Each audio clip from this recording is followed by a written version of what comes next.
Crane survey shows that the TMT sector is continuing to be dominant one in the market and absorbing close to 50% of all new supply coming through. That will continue, but whether it continues pure TMT or TMT-related activities such as digital business units within some major corporates, that's a trend I think we still have to see play out.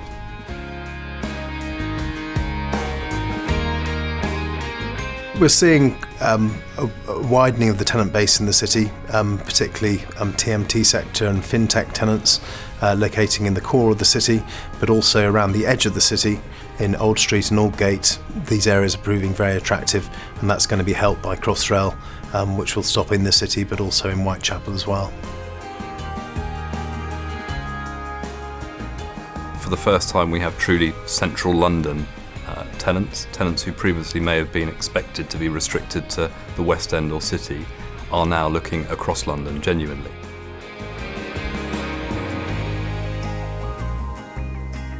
So I don't see any lack of market demand at present, but I do see a lack of supply.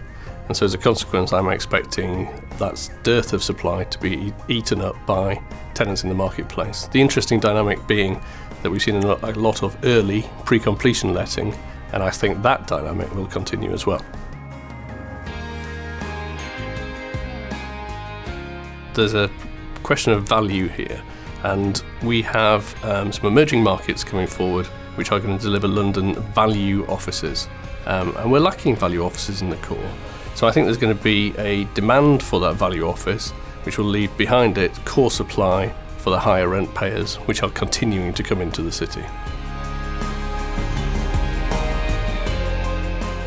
I don't think any developer can look at a significant regeneration project without looking at the placemaking theory behind it. And that mix is critical to the creation of a place.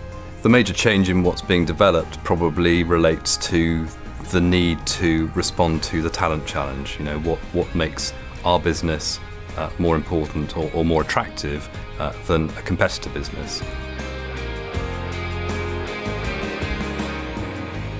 So at the moment, the REITs and the property companies remain in control, and certainly over the last few years, we've seen the REITs, the listed property companies, being able to borrow on their balance sheet and being the first out the blocks. As the cycle's matured and the lending markets opened up, we're beginning to see more private property companies, and in particular the institutions as well, as their appetite for real estate continues to increase.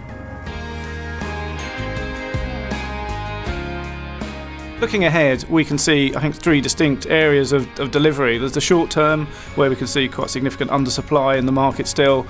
We then move into 2016, 2017, when we think the market will become more balanced, although maybe still slightly undersupplied. And then moving into 2018, when we could see quite a strong development response.